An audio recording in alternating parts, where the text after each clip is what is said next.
ஷெக்கீனா ஊழியங்கள் வழங்கும் ஷெக்கீனா நேரம். ஷெக்கீனா என்ற வார்த்தையின் அர்த்தம் காணப்படக்கூடிய நிலையில் வெளிப்படுத்தப்பட்ட தேவனுடைய சமூகம் என்பதாகும். இன்றைய சூழலில் தேவனுக்கு பயந்து அவருடைய வார்த்தைகளுக்கு கீழ்ப்படிந்து சாட்சியுள்ள வாழ்க்கை வாழ்கிறவர்களின் மூலமாக மற்றவர்கள் காணக்கூடிய நிலையில் ஆண்டவர் வெளிப்படுகிறார். உங்களுடைய வாழ்க்கையின் மூலமாக மற்றவர்கள் காணக்கூடிய நிலையில் தேவன் வெளிப்படுத்தப்பட வேண்டும் என்கிற நோக்கத்தோடு தேவன் விரும்புகிற வாழ்வு வாழ உங்களுக்கு கற்றுக் கொடுக்கவே ஷெக்கீனா நேரம்.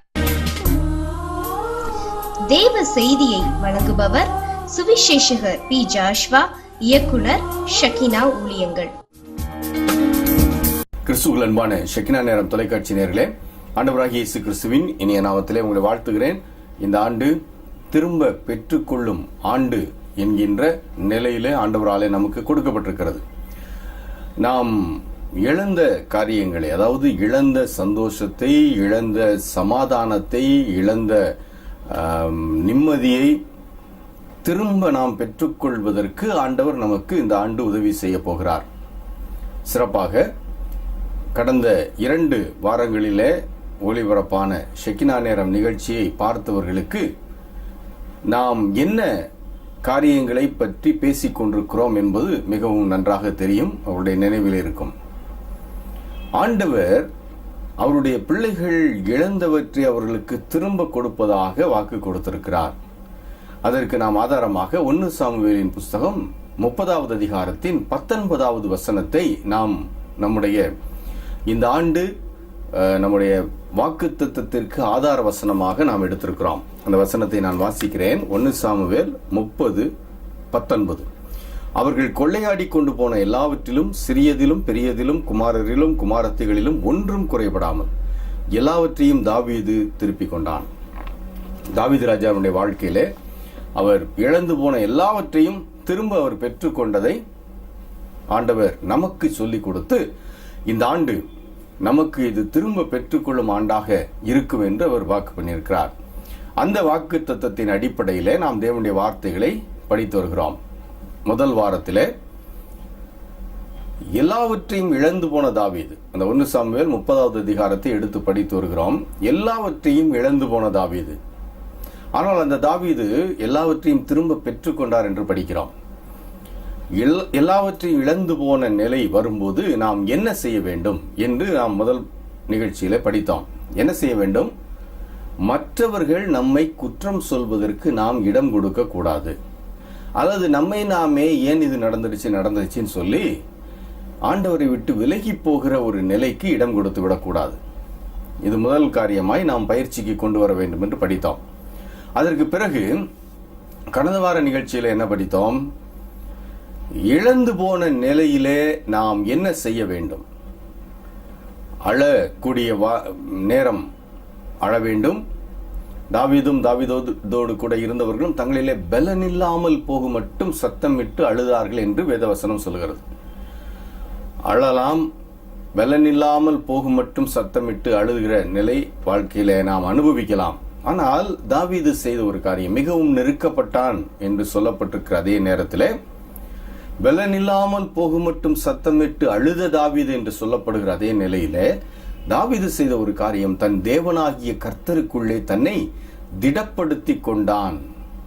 இது ஆண்டவருடைய பிள்ளைகளாகிய நம்முடைய வாழ்க்கையிலே இருக்க வேண்டிய அடுத்த பயிற்சி.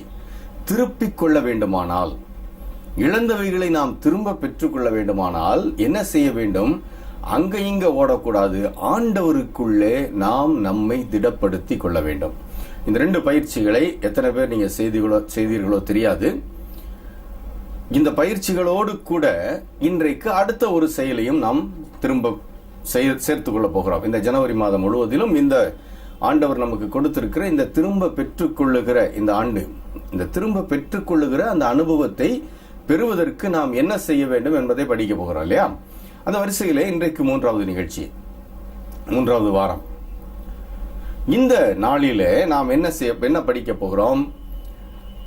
ஆண்டவருடைய நிலை, ஆண்டவருக்குள்ளே தன்னை திடப்படுத்தி கொண்ட தாவீது என்ன செய்கிறார்? 7வது வசனம். 1 சாமுவேல் 30வது அதிகாரம் 7வது வசனத்தில் அவர் ஜெபிப்பதற்கு ஆயத்தமாகிறார். எந்த நிலையிலே? எல்லாம் உடைந்து போன நிலையிலே, எல்லாம் தீ வைத்து எரிக்கப்பட்டதை கண்கூடாய் பார்த்து கொண்டிருக்கிற நிலையிலே, ஆண்டவருக்குள்ளே அவர் தன்னை திடப்படுத்தி கொண்டதால், மற்றவர்கள் பேச்சுகளை தன்னுடைய இருதயத்திற்குள்ளே கொண்டு போகாததால் அவர் என்ன செய்கிறார்? ஜெபிக்க ஆயத்தமாகிறார். என் அருமையான ஷெக்கினா நேரம் தொலைக்காட்சி நேயர்களே, வாழ்க்கையில எல்லாம் உடைந்து போன நிலையில, எல்லாம் தீக்கிரையாக்கப்பட்ட நிலையில ஜெபம் பண்ண மனசு வருதா? வரல. நானும் எத்தனையோ பேரை கேட்டிருக்கிறேன். அந்த நேரங்களில் என்ன செய்கிறோம் என்று நாம் கேட்டபோது நான் வாங்கியிருக்கிற பதில் என்ன தெரியுமா? நாங்கள் இந்த நிலையிலே வாழும்போது இந்த நிலையை அனுமதித்து ஆண்டவரை விட்டு விலகி போய்விடுகிறோம். எப்படி சொல்றாங்கன்னா, ஆண்டவரை குற்றவாளியாக்கி, ஆண்டவரால தான் எல்லாம் எங்க வாழ்க்கையில் இப்படி எல்லாம் தாறுமாறுகள் நடந்து விட்டன என்று ஆண்டவரை குற்றம் சொல்லிவிட்டு மனம் போன நிலையிலே, ஆண்டவரை விட்டு விலகி போன நிலையிலே வாழ்வதை இன்றைக்கு நாம் அனுபவமாய் வைத்திருக்கிறோம். அந்த நேரத்தில் ஜெபம் பண்ண முடியாது. முதல்ல நிறுத்துறது தெரியுமா? ஜெபத்தை, வேத வாசிப்பை. ஆண்டவர் நம்மோடு கூட பேசுவதையும் நாம் ஆண்டவரோடு கூட பேசுவதையும் நாம் நிறுத்துகிறோம். இது இன்னைக்கு இது கேட்டுக்கொண்டிருக்கிறவங்களிலே அநேகருடைய அனுபவம் என்று நினைக்கிறேன். உடனே ஆண்டவர் வேண்டாம், என்ன பெருசா ஆண்டவர் எனக்கு செஞ்சுட்டாரு, நான் இன்னும் அவரை பார்க்கறதுக்கு போக, இன்னும் நான் கோயிலுக்கு போனோம். ஏன் கோயிலுக்கு போனோம்? என் வாழ்க்கையில் இவ்வளவு இழப்புகளையும் தீக்கிரையாக்கப்பட்டது போன்ற அனுபவங்களையும் இழப்புகளையும் தந்து விட்டாரே, நான் என் கோயிலுக்கு போனோம், நான் ஆண்டவரை தேட வேண்டும். இதுதான் இன்றைய நிலை. இது எங்க போகுது தெரியுமா? வாழ்க்கை இன்னும் பரிதாபமாய் போகக்கூடிய ஒரு நிலைக்கு உங்களை கொண்டு போய் விடுகிறது. என்னை கேட்டுக்கொண்டிருக்கிற அருமையான ஷெக்கினா நேரம் தொலைக்காட்சி நேர்களே, உங்களை யார் என்று எனக்கு தெரியாது. ஆனா இந்த நிலையிலே ஆண்டவரை வெறுத்து போய் வாழ்ந்து கொண்டிருப்பீர்களானால், ஆண்டவர் எனக்கு வேண்டாம், போதும், நான் இவ்வளவு ஆண்டவருக்காய் வாழ்ந்தும், ஆண்டவருக்காக நான் என்னால் இயன்றமற்று வாழ்ந்தோம், என் வாழ்க்கையில் இந்த இழப்பையும் தோல்வியையும் இந்த வேதனையும் தந்திருக்கிறாரே, எல்லாரும் எனக்கு எதிரிகளாய் மாறி போன ஒரு நிலையிலே என்னை வைத்திருக்கிறாரே, இந்த ஆண்டவர் எனக்கு வேண்டாம் என்று சொல்லி ஓரமா உட்கார்ந்து இருந்தீங்கன்னா, தாவீது ராஜாவினுடைய வாழ்க்கையில் நீங்க படிக்க வேண்டிய பாடம் திரும்ப கொடுக்க போகிற ஆண்டவர். இதனால உங்களுக்கு நிம்மதி வந்துச்சா? இதனால உங்களுக்கு சமாதானம் வந்துச்சா? இதனால உங்களுக்கு சந்தோஷம் வந்துச்சா? இல்லை, வரப்போவதில்லை. ஆனா உங்களை பார்த்து உங்க மேல கரிசனை உள்ள ஆண்டவர், உங்களை நேசிக்கிற ஆண்டவர், உங்களை இவ்வளவு இழப்புகளுக்கு மத்தியிலும் இன்னும் கைவிடக்கூடாது என்று நினைத்து அவர் பக்கத்தில் நீங்க வர வேண்டும், எல்லாவற்றையும் திரும்ப பெற்றுக்கொள்ள வேண்டும் என்று துடிக்கிற ஆண்டவர். தாவீது ராஜாவின் வழியா இன்றைக்கு உங்களோடு பேசிக் கொண்டிருக்கிறார் இந்த ஷெக்கினா நேரம் தொலைக்காட்சி நிகழ்ச்சியின் மூலமாக. என்ன சொல்லுகிறார் தெரியுமா? தாவீது ஜெபிக்க ஆயத்தமாகிறார். என்னை கேட்டுக்கொண்டிருக்கிற அருமையான நண்பர்களே, ஜெபம் என்பது என்னது? ஆண்டவரோடு கூட நாம் பேசுவது. எந்த ஆண்டவரோடு கூட பேசுகிறோம்? யார் எனக்கு இவ்வளவு வேதனையை அனுமதித்து விட்டார் என்று கவலையோடு கண்ணீரோடு உட்கார்ந்து கொண்டிருக்கிறோமோ அந்த ஆண்டவரை நோக்கி நம்முடைய விண்ணப்பத்தை வைக்க ஆயத்தமாக வேண்டும். இது எப்போ வரும் தெரியுமா? உடைந்து போன நிலையில உட்கார்ந்துட்டு இருந்தா வராது. உடைந்து போன நிலையிலே ஆண்டவருக்குள்ளாக நம்மை திடப்படுத்தி கொள்ளும் போதுதான் இந்த ஜெபிக்க வேண்டும் என்ற எண்ணம் வரும். என் அருமையான நண்பர்களே, உங்களை பார்த்து கேட்கிறேன், உடைந்து போன நிலையில ஆண்டவர் வேண்டான்னு சொல்லிட்டு உட்கார்ந்து இருக்கிறீங்களா? தாவீதை போல திடப்படுத்திக் கொள்ளுங்கள். திடப்படுத்திக் கொள்ளும் போது, ஆண்டவருக்குள்ளே திடப்படுத்திக் கொள்ளும் போது அடுத்து நடக்கிற காரியம் என்ன? ஜெபிக்க ஆயத்தமாகிறார். ஜெபிக்க ஆயத்தமாகிறார். ஆயத்தமானவர் ஆண்டவருடைய சமூகத்துக்கு வருகிறார். ஏன் ஜெபிக்கணும்? ஆண்டவர் நம்முடைய வாயிலிருந்து வருகிற நம்முடைய விண்ணப்பத்தை கேட்பதற்கு ஆவலோடு காத்திருக்கிறார். அவருக்கு தெரியாதா? எல்லாம் தெரியும். உங்க வாழ்க்கையை நீங்க இப்ப அனுபவித்துக் கொண்டிருக்கிற நிலை தெரியும், உங்க வேதனைகள் தெரியும், உங்க இழப்புகள் தெரியும். ஆனால் நீங்கள் அவரிடத்திலே வர வேண்டும் என்பது அவருடைய எதிர்பார்ப்பு. அருமையான தெய்வ மக்களே, ஆண்டவர்கிட்ட வந்திருக்கிறீங்களா? ஆண்டவர்கிட்ட வந்திருக்கிறீங்களா? இந்த கேள்வியை கேட்டு பாருங்களேன். அல்லது யாராவது எனக்காக ஜெபிக்கட்டும் என்று சொல்லிவிட்டு நீங்கள் ஜெபிக்காமல் உட்கார்ந்து கொண்டிருக்கிறீர்களா? இன்னைக்கு பல நேரங்களிலே யாராவது எனக்காக ஜெபம் பண்ணட்டும், ஜெபம் பண்ணுவாங்க, அங்க சொல்லியிருக்கிறேன் இங்க சொல்லியிருக்கிறேன் என்று சொல்லி நீங்கள் ஜெபிப்பதை தவிர்ப்பீர்களானால் உங்களை நீங்கள் ஏமாற்றிக் கொண்டிருக்கிறீர்கள் என்றுதான் அர்த்தம். தாவீது ராஜா இங்க என்ன செய்யறாரு பாருங்களேன். அவ்வளவு இழப்பு, கூட இருந்தவங்களும் கைவிட்டு விட்டார்கள். எல்லாரும் இவனால தானே இவனை கல்லெறிஞ்சு கொன்றணும்னு சொல்றாங்க. சொல்லும்போது அவர் ஜெபம் பண்ண ஆயத்தமாகிறார், ஆண்டவரோடு பேச ஆயத்தமாகிறார். என் அருமையான நண்பர்களே, வாழ்க்கையில இழப்புகளின், வேதனைகளின், போராட்டங்களின், நிம்மதியின்மைகளின் மத்தியிலே வாழ்ந்து கொண்டிருக்கும் போது நீங்கள் செய்ய வேண்டிய காரியம் என்ன தெரியுமா? ஆண்டவரோடு பேச முற்படுங்கள். ஆண்டவரோடு பேச முற்படுங்கள், ஜெபிக்க முற்படுங்க. என்ன மனம் உடைஞ்சு போயிடுச்சு, நான் ஜெபிக்க வேண்டாம், உட்கார்ந்து இருக்காதீங்க. உங்க பெருமூச்சு ஆண்டவருடைய சமூகத்தில் நீங்க உட்கார்ந்து வார்த்தைகளை கொட்ட வேண்டும் என்ற அவசியம் கிடையாது. வார்த்தைகளை கொட்டி புலம்பி புலம்பி அழுது கொண்டிருக்க வேண்டும் என்ற அவசியம் கிடையாது. உங்கள் பெருமூச்சு போதும். நீங்க எதுக்கு வந்திருக்கிறீங்க, ஏன் வந்திருக்கிறீங்க என்பது அவருக்கு தெரியும். யாத்திராமம் புஸ்தகத்துல ஆண்டவர் அவருடைய ஜனங்களை விடுதலையாக்குவதற்காக மோசேயின் இடத்திலே மோசேயை தெரிந்தெடுக்கிறார் இல்லையா தலைவனாக. அதுக்கு முன்னால ஆண்டவர் அவர்களுடைய பெருமூச்சை கேட்டு என்று வேதவசனம் சொல்லுகிறது. இஸ்ரவேல் மக்கள் எகிப்தின் அடிமைத்தனத்திலே அவர்கள் ஆண்டவரை நோக்கி பார்க்கிறார்கள். அவர்களுடைய பெருமூச்சு ஆண்டவருடைய சமூகத்திலே எட்டினது. நீங்க உட்கார்ந்து அதை சொல்லி இதை சொல்லி புலம்ப வேண்டாங்க, அப்படி இப்படி வேண்டாம். நீங்க ஜெபம் பண்றதுக்கு அவருடைய சமூகத்தில் அமர்ந்து அவரை நோக்கி பார்த்து ஆண்டவரேன்னு பெருமூச்சு விடுங்க. அந்த பெருமூச்சை கேட்கிற தெய்வம் உங்களை விடுதலை ஆக்குவதற்கு, உங்களுக்கு திரும்ப கொடுப்பதற்கு அவர் உடனே செயல்பட ஆரம்பிப்பார். நீங்க உங்களுடைய ஜெபத்தை, உங்களுடைய விண்ணப்பத்தை, உங்களுடைய பிரார்த்தனையை ஆண்டவருடைய சமூகத்திற்கு கொண்டு வர வேண்டும். அதை நீங்க தான் செய்யணும். அதுக்காக வேற ஆட்களை கொண்டு வராதீங்க. வேற ஆட்களுக்கு எவ்வளவுங்க அவங்க மேல கரிசனை இருக்கும்? ஏதோ நீங்க சொல்றீங்கிறதுக்காக ஜெபம் பண்ணிட்டு போயிடுவாங்களே ஒழிய உங்கள் வேதனையை உங்களை விட யாரு நன்கறிவார்? நீங்க அவருடைய சமூகத்துல உங்க பெருமூச்சு விடுங்க. உட்கார்ந்துட்டு இயேசுவேன்னு சொல்லி ஒரு பெருமூச்சு விடுங்க. அவருக்கு தெரியும் நீங்க எதுக்கு அந்த பெருமூச்சு விட்டீங்கன்னு. ஜெபிக்க ஆயத்தமாகிற தாவீது, திரும்ப பெற்றுக்கொண்ட தாவீது செய்கிற காரியம் என்ன? ஜெபிக்க ஆயத்தமாகிறார். ஆயத்தமானவர் 8வது வசனத்துல ஆண்டவருடைய சமூகத்திலே ஜெபம் பண்ணுகிறார். 1 சாமுவேல் 30:8. தாவீது கர்த்தரை நோக்கி அந்த ஜெபத்தில் அவர் சொல்ற காரியம் பாருங்களேன். நான் அந்த தண்டை பின்தொடர வேண்டுமா, அதை பிடிப்பேனோ என்று கேட்டான். நல்லா கவனிங்க. தாவீது ராஜாவுடைய ஜெபம் எப்படி இருக்குது? சுருக்கமா இருக்கிறது, தெளிவா இருக்கிறது. என்ன சொல்லுகிறார்? நான் அந்த தண்டை பின்தொடர வேண்டுமா, அதை பிடிப்பேனோ. நீ கேட்டுக்கொண்டிருக்கிற அருமையான நண்பர்களே, இந்த ஜெபம் சும்மா ஏதோ சாதாரணமா ஒரு வார்த்தையில சொன்ன மாதிரி இருக்கு இல்லையா? ஆனா இந்த ஜெபத்தில் ஒரு ஆழமான உண்மை இருக்கிறது. என்ன உண்மை? அவர் சொல்ற அந்த ஜெபத்தை கவனிங்களேன். நான் அந்த தண்டை பின்தொடர வேண்டுமா. இந்த கேள்வியை ஆண்டவருடைய சமூகத்திலே வைப்பதற்கு எவ்வளவு துணிச்சல் வேண்டும். ஏன் சொல்லுகிறேன்னா, இப்ப எல்லாத்தையும் இழந்து போன நிலையில இருக்கிறார். ஆண்டவருடைய சமூகத்திலே வந்து முழங்கால் படியிடுகிற வேளையில அவர் எப்படி ஜெபித்திருந்திருக்க வேண்டும்? ஆண்டவரே, எனக்கு இழந்ததெல்லாம் திரும்ப வேண்டும், எனக்கு அதுல ஒன்னும் குறையாம நான் எல்லாத்தையும் திரும்ப பெற்றுக்கொள்ள வேண்டும் என்று சொல்லி பிடிவாதமாக, விடாப்பிடியாக ஆண்டவருடைய சமூகத்திலே அவர் ஜெபித்திருந்திருக்க வேண்டும். இன்னைக்கு இந்த தவறை தான் நம்ம செய்யறோம். ஆண்டவரே, நான் இழந்ததெல்லாம் எனக்கு வேணும், எனக்கு வேணும், எனக்கு வேணும் அப்படின்னு சத்தத்தை உயர்த்தி ஏதோ ஆண்டவருக்கு கட்டளை போட்டு இன்றைக்கு நாம் ஜெபிக்கிறோம் என்ற பெயரில் ஏமாந்து கொண்டிருக்கிறோம். தாவீது ராஜாவுடைய ஜெபத்துல பாருங்க, தன்னை திடப்படுத்தி கொண்டதினாலே ஜெபிக்க ஆயத்தமான தாவீது ராஜா அந்த ஜெபத்தை எப்படி பண்றாரு? ஆண்டவரே, நான் அந்த தண்டை பின்தொடர வேண்டுமா. கேட்டுட்டு அடுத்து சொல்றாரு, அதை நான் பிடிப்பேனோ. இதை சொல்றதுக்கு ரொம்ப தைரியம் வேணும்னு நான் நினைக்கிறேன். ஏன்னா ஆண்டவரே, எனக்கு எல்லாம் வேண்டும், எனக்கு அது திரும்ப வேண்டும் என்று அவர் கேட்டிருந்தாரானால் ஒருவேளை அது சரியான ஜெபம்னு நம்ம பார்வையில சொல்லியிருப்போம். ஏன்னா அதானே வேணும், இழந்து போனது எனக்கு திரும்ப வேணுமே. அங்க அவர் அப்படி ஏதாவது கேட்டிருக்கிறாரா? நல்லா கவனிங்க. இன்னைக்கு என்ன செஞ்சுக்கிட்டு இருக்கிறோம், என்ன தவறு பண்ணிக்கிட்டு இருக்கிறோம் என்பது இதன் வழியாய் நமக்கு சொல்லி காட்டப்படுகிறது. இந்த வேத புஸ்தகம் ஒரு கண்ணாடி போல தானே, முகம் பார்க்கிற கண்ணாடி. இந்த கண்ணாடி நம்முடைய தவறை நமக்கு சுட்டி காட்டுகிறது. என்ன தவறு பண்ணிக்கிட்டு இருக்கிறோம்னு சுட்டி காட்டுகிறது. ஜெபம் என்கிற பெயரிலே நம்மை நாம ஏமாற்றி கொண்டிருக்கிறோம். என்ன செய்யறோம்? ஆண்டவரே, எனக்கு இது வேணும், இதுக்காக 4 நாள் உபவாசம் போட்டேன், 5 நாள் உபவாசம் போட்டேன், அதை செஞ்சேன், இதை செஞ்சேன், போராடினேன், கண்ணீர் விட்டேன். இந்த தாவீதினுடைய ஜெபத்திலே ஒரு பெரிய உண்மை நமக்கு சொல்லப்படுகிறது. ஆண்டவரே, நான் அந்த தண்டை பின்தொடர வேண்டுமா. இதுக்கு ரொம்ப தைரியம் வேணும்னு சொன்னேன். ஏன் தெரியுமா? ஆண்டவர் வேண்டான்னு சொல்லிட்டார்னா.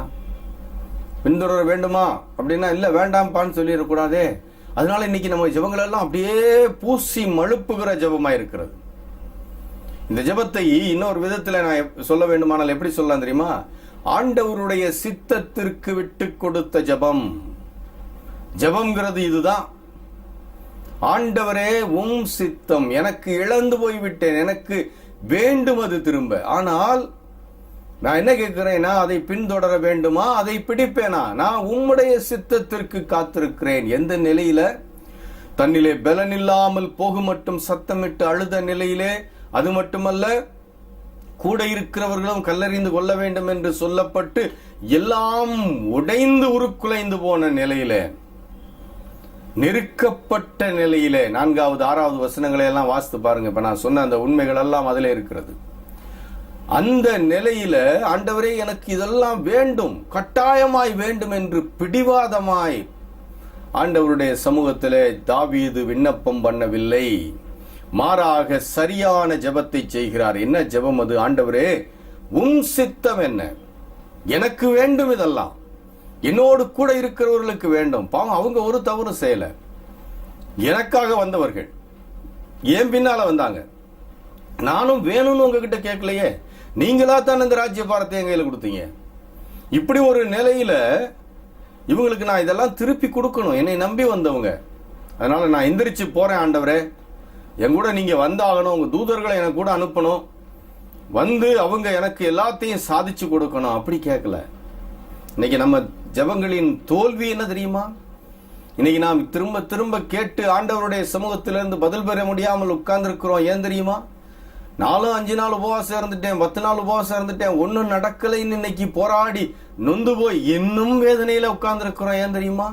திரும்ப பெற்றுக்கொள்ள முடியாத அனுபவம் ஏன் இன்னும் வாழ்க்கையில இருக்கிறது தெரியுமா?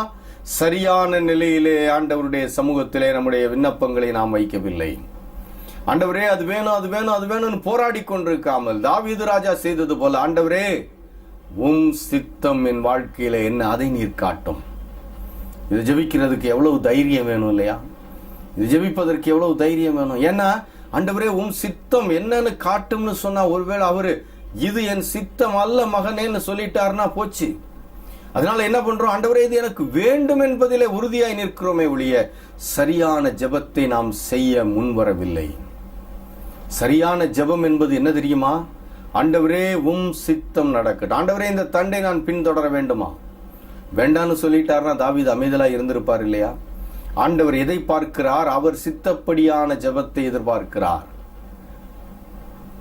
இயேசு ராஜா அதுக்கு ஒரு நல்ல உதாரணம் இல்லையா? கெத்சமனேயிலே ஆண்டவரே இந்த சிலுவை என்னை விட்டு போகட்டும் என்று கேட்டார். கேட்டுட்டு என்ன சொல்லல? ஆண்டவரே இது நடக்க வேண்டும் என்று சொல்லவில்லை. அவர் சொல்லியிருந்தா நடந்திருக்கும் இல்லையா? ஏன்னா அவர் சொன்ன வார்த்தைகளுக்கு அவ்வளவு மதிப்பும் அவ்வளவு செயலாக்கம் பெறக்கூடிய அந்த சக்தி வல்லமை இருந்தது இல்லையா? ஒரு வார்த்தை சொன்னார், காற்றே கடலே இறையாதே அமைதலா இருந்தார், அமைதலாயிருச்சு. நீ போ, உன் வேலைக்காரன் வியாதி நீங்கி சுகமாயிருப்பான்னு சொன்னாரு. ஒரு வார்த்தை, ஒரு வார்த்தை. அப்படிப்பட்ட வல்லமை நிறைந்த வார்த்தைகளை பயன்படுத்தக்கூடிய இயேசுநாதர் ஆண்டவரே இந்த சிலுவை என்னை விட்டு போகணும்னு கேட்டிருந்தாருன்னா போயிருக்கும். ஆனா அவர் என்ன கேட்டார் பார்த்தீங்களா?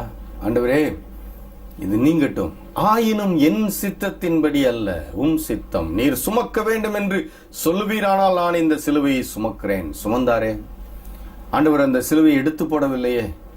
ஆனால் அந்த சிலுவையை சுமக்க தூதனை அனுப்பி பலன் கொடுத்தாரே. இதுதாங்க ஜெபம், இதுதான் ஜெபம்.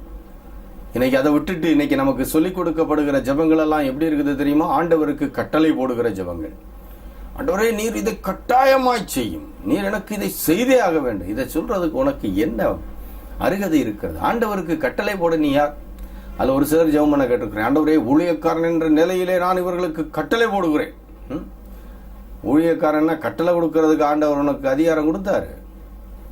ஆண்டவர் என்ன சொன்னாரு? ஊழியக்காரனுக்கு கொடுக்கப்பட்ட வேலை என்ன? நீ பணிவிடைக்காரனாயிருன்னு சொன்னாரு. ஆண்டவருடைய வேலையை செய்யணும், அவ்வளவுதான். ஆனா இன்றைக்கு பலர் என்ன பண்றாங்க தெரியுமா? ஊழியக்காரர்கள் ஆண்டவருக்கு கட்டளை போடுகிறவர்களா? இதை பார்த்துட்டு இருக்கிற நீங்க என்ன பண்ணிடுறீங்க? ஓ இப்படித்தான் ஜெபம் பண்ணணுமோ அப்படின்னு நினைச்சு இந்த மேடைகளிலும் உங்க வீட்டுக்கு வர்ற ஒரு சிலரும் அப்படியே உங்க முன்னால சத்தத்தை உயர்த்தி பண்ணி உங்களுக்கு முன்னால நடித்து காட்டி விட்டு போன அந்த செயல்களை உண்மை என்று நினைத்து நீங்களும் அப்படி செஞ்சு ஏமாந்துட்டு இருக்கிறீங்க. தயவு செய்து அப்படி ஜெபம் பண்ணிட்டு இருப்பீங்கன்னா இன்னைக்கு நிறுத்துங்க. நீங்க திரும்ப பெற்றுக்கொள்ள வேண்டும் என்ற நிலையிலே ஆண்டவர் உங்களை வைத்திருக்கிறார். நீங்க திரும்ப பெற்றுக்கொள்ள வேண்டும் என்பது ஆண்டவருடைய விருப்பம். எப்ப நீங்க திரும்ப பெற்றுக்கொள்வீர்கள்? ஆண்டவருடைய சித்தத்திற்கு நீங்கள் விட்டு கொடுக்கும் போது. ஆண்டவரே, அந்த தண்டை நான் பின்தொடர வேண்டுமா வேண்டாமான்னு என்ன அர்த்தம்? உம் சித்தம் என்ன? அதான் இருக்கு. நேரடியா அது சொல்லப்படலைங்க. ஆண்டவரே உம் சித்தம் நடக்கட்டும்னு அவர் நேரடியா சொல்லல. ஆனா இந்த வார்த்தைக்கு அர்த்தம் என்ன? இந்த வார்த்தைக்கு அர்த்தம் என்ன? ஆண்டவரே உம் சித்தம் என்ன? இதான அர்த்தம். அதை விட்டுட்டு ஆண்டவரே தாவீதுக்கு எல்லாம் திருப்பி கொடுத்தீரே, அதே போல எனக்கு திருப்பி கொடு கேட்காதீங்க. அப்படி தாவீதுக்கு எல்லாவற்றையும் திருப்பி கொடுத்தார் என்றால் தாவீது என்ன செய்தார்?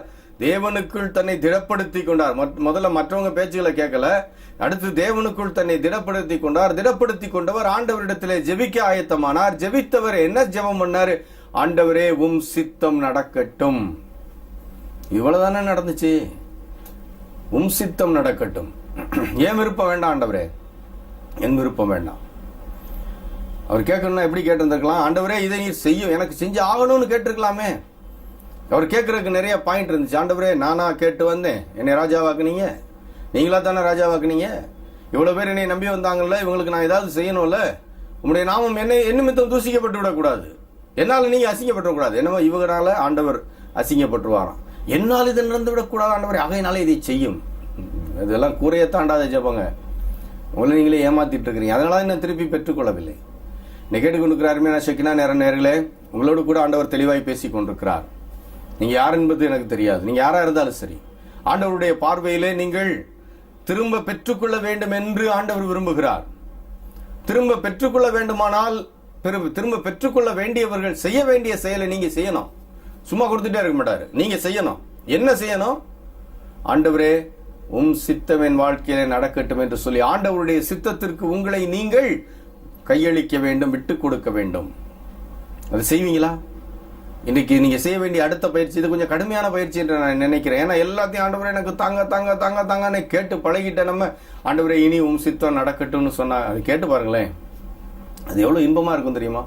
வேதனையே போயிருங்க. நான் அனுபவிச்சதுனால சொல்றேன். சில ஆண்டுகளாக என்னுடைய ஜெபம்லாம் அப்படிதான். எந்த ஒரு காரியத்துக்கு ஆண்டவரே இதை நீங்க செய்யுங்கன்னு கேட்கறதே கிடையாது. ஆண்டவரே நான் யாருன்னு உங்களுக்கு தெரியும், என் நிலை உங்களுக்கு தெரியும், எனக்கு என்ன செய்யணும்னு உங்களுக்கு தெரியும், உங்க சித்தத்துப்படி என்னைய கூட்டிட்டு போங்க, அவ்வளவுதான். என்னை நீங்க கூட்டிட்டு போங்க, நான் வர்றேன். நீங்க கூட்டிட்டு போற இடத்துக்கு நான் வர்றேன். உம் சித்தம் என் வாழ்க்கையை நடக்கட்டும்னு கேட்ட பிறகு எனக்கு இன்றைக்கு எதை பற்றியும் கவலை கிடையாது, எதை பற்றியும் பாரம் கிடையாது. எல்லாம் அவர் பார்த்துக் கொள்வார் என்ற அந்த நம்பிக்கை வந்திருக்கிறது. திரும்ப பெற்றுக்கொள்ள வேண்டுமானால் இந்த ஜெபத்தை செய்து பாருங்களேன். இதுவரைக்கும் பிடிவாதமா கேட்டுட்டீங்க. 2014 வருஷம் இந்த 3வது வாரம் உங்களோடு கூட பேசிக் கொண்டிருக்கிறாரே ஆண்டவர் எதுக்கு தெரியுமா?